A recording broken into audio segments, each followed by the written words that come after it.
Hey everybody, we are on remote, and this is another episode of This Week in Google Glass. Hey everybody, Jeffrey Powers here. Welcome to This Week in Google Glass over at Twigg.tv, Twigg.tv.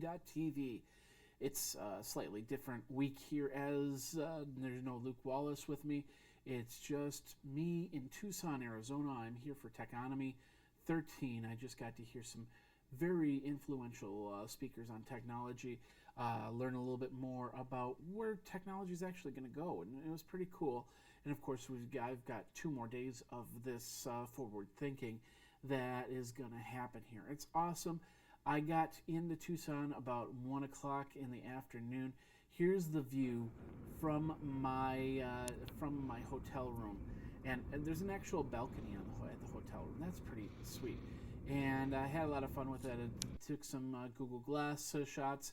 I took a lot of other stuff. I was just relaxing and enjoying, and going from there. We're going low key because I didn't bring any of the big production stuff. I just got the iSight camera, which I thought it would actually do a better job of the video capture. But I guess 2-year-old camera, it's seen its better days. So next time I'll just have to bring the production stuff, just a couple more pieces to make it round. But I wanted to get this out to you guys because 2 weeks ago I put out submissions for ifIHadGlass. I got my 3 invites and I wanted you guys to get it, but I wanted my viewers to get it. So I said, what would happen, what would you do if you had Google Glass? And we got a lot of great responses. I want to share some of these responses with you. A lot of people that just came out with one-liners, and it was like, okay, you put out a one-liner, that's all well and good and everything, but you're not telling me what you would do with Google Glass. You just kind of want that. I want the Google Glass, and that's pretty much it. So hey, I know that you probably want to get a pair of Google Glass, but you got to put a little bit more time and effort into it. What would you do if you had Google Glass? And of course, you have to pay the $1,500. It's not a free thing. It's not a big contest, but it does give some people the opportunity to do that. And this is some of the answers that came up. I did get, even though I had a few people that said, "Oh, I'll just do this," and I gotta have it. That's one of my favorite ones. But a lot of people just didn't understand why they had to write an essay, and this is the reason why. So I could find out a little bit more about you. Like for instance, Q wrote, if I had glass, I would primarily use it to instantly capture impromptu special moments with my 2-year-old daughter, which seems like every day she surprises me with things that she says and does. So he shows what capture from his smartphone, which I won't show you, but things like that. Learning from Google Glass, from your smartphone to Google Glass, because I kind of said it in a presentation I did a couple of weeks ago. You have the Pope inauguration, the papal inauguration from 2005, and then of course this last year when we saw the smartphone lift. And what will happen if in 7 years we have another papal inauguration? Will we have the smartphone lift, or will everybody just be wearing a wearable technology that they don't have to do that? They just record it right from their eye. So that was a good one. Thank you very much, Q, on that. Michael Barker wrote, the first thing I would do is go skydiving and record the trip all the way down. Then I'd create an app for Glass to run while you cook to see the ingredients all being put together so the wearer sees projected in front of them. I think that there may already be one. Of course there is in Kitch Me. I talked about that before. But start with some good old-fashioned Southern cooking. I'd also record all of my 3-month-old daughter's firsts so that my wife will have them all saved in digital format. After that, it would be what appears to be the most common of just recording everywhere I hike and climb. Well, thank you very much, Michael. That's very good reasons to have Google Glass to do some recording and stuff like that. Chase wrote, what would I do if I had Glass is to engage the community and share with many different unique properties that make Glass really special. The ability to take video, pictures, access information on the fly, all from one of the most intuitive interfaces out there. Many in my community cannot afford something like this, so I would be able to share my experiences to them in a very unique and awesome way, and they would be able through me to share those experiences. It's not just about the media capturing, but what about being able to access information in new and unique ways? While I was sad that I wasn't able to get on the board in the first wave, I'm hoping that this opportunity will be able to do so. Well, Chase, that is perfect. That is a great explanation on there. And I think you can do a lot. Of course, Chase being a podcaster himself, I think he'll do a lot with getting the word for glass out there. So I did give one of the invites to Chase. And of course, he also signed up on Twitter as well to follow Geekazine, which you can do. Just think magazine, put in a geeky. You've got Geekazine. You can follow me on Twitter. Noah Gilbalt said, I'm a lead developer at a nonprofit who works with veterans and have been trying to get a hold of Google Glass for some time now. This technology is particularly desirable as it truly offers a hands-free environment and provides an organic use pattern. My project is funded and my only remaining hurdle is an invite in Google Glass.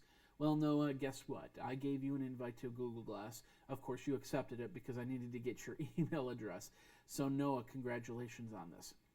DJ Nice wrote, I would love to be a Google Glass Explorer because I will actually use it and develop for it, not wear it like a fashion statement. I kind of wear it like a fashion statement.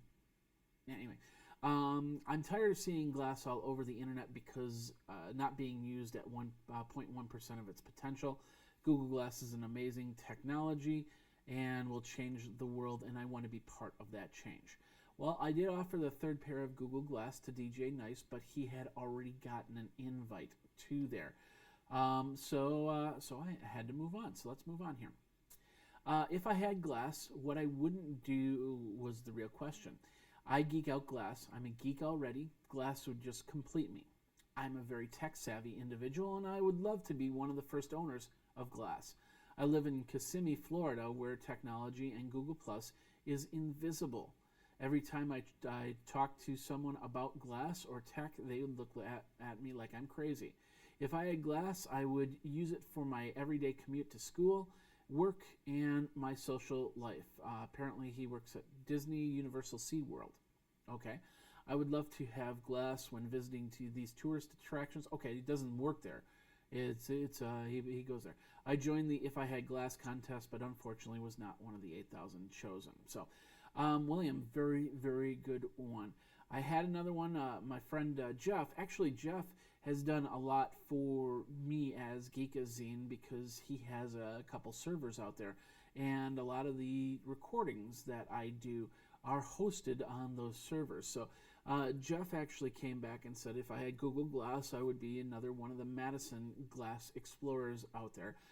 Being in technology myself, I have an extensive knowledge and really do want to start programming for Google Glass. So Jeff, I have given the third pair of glass to Jeff so he can get that out there. Now, here's what I did. I went in and I filled out the form. I've heard, like for instance, we had Nick on last week, and he basically got his glass. He got his invite, and then 2 days later he got his invite to get the glass, and then 2 days later he had a pair of glass. So while it's not, I don't know if my Glass Explorers will get that opportunity that quick. I know that they will have the opportunity in the next few days to do that. So I'll get notification once they get sent out. And then, of course, if I do get any other invites, I will let you guys know. And you can go from there. All right, well, a little bit more on the news front. I don't see anything here for Google Glass. Let me just call up a couple things here. We talked about the barges last week and how there's possibility for some showrooms. So I'm pretty interested to see on this. Some other news. Hey, like I said, I'm at this tech conference, Technominy 2013 in Tucson, Arizona. And I seem to be one of only two people that have Google Glass. The other person being Todd Cochran of Geek News Central. And we're just having fun. I'm just recording, taking pictures out there, and learning about technology. And you know, it's kind of like the peers, and I'm listening to these people that have been in technology for, you know, reporting technology for a lot longer than I have, and it's pretty interesting, the information that I'm getting from this. So I'm really excited on this. Another news article comes from The Verge. Google Glass prescription models are coming in January.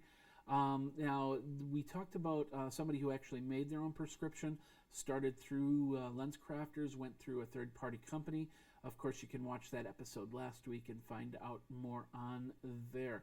But, you know, it's not that difficult to actually make a prescription. In fact, you could, if you found a way to actually clip them to this pair of glass, you could make your own prescription and go from there. So it's a little bit of working with your optometrist or your glass maker and see what you can come up with and go from there.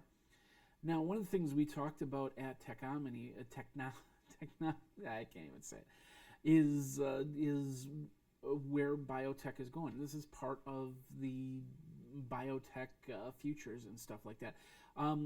It's really interesting that, you know, I don't feel like a cyborg, but yet I'm still running around with a pair of glass on my head. I suppose it's no different than if I had a Bluetooth headset on my head anyway. So I'm pretty excited about where we're going in technology, and I'm pretty sure we're going in the right direction here.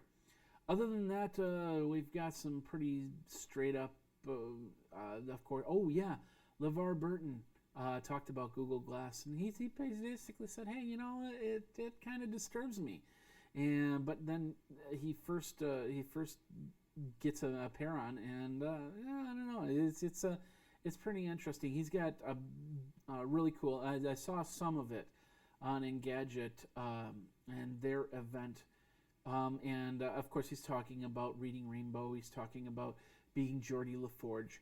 So he just said, you know, he's not sure of it just yet, but you know, once they look like his Geordie LaForge glasses, maybe that'll change things. I don't know. So. But anyway, that's pretty much it for the land of news right now. I think we're going to cut it short there and go from that. Congratulations to everybody that's going to get their Glass Explorer. I'm hoping that you will come on the show and talk about your experience with glass and show some pictures, show some video like we do every single week. We will be back next Monday. Of course, Luke will be joining me. We'll have news and we'll talk about different things. Maybe we'll get some other people on the show. And of course, if you want to get a hold of me, all you have to do is email me at jeff@twigg.tv, twigg.tv, or my Twitter handle is Geekazine. Think magazine, put in a geek, and you've got Geekazine. All right, that does it for this episode of This Week in Google Glass. We will see you next week with another episode, and we'll do more when it will be another... Oops. Where's the right button? There we go. This Week in Google Glass. Take care.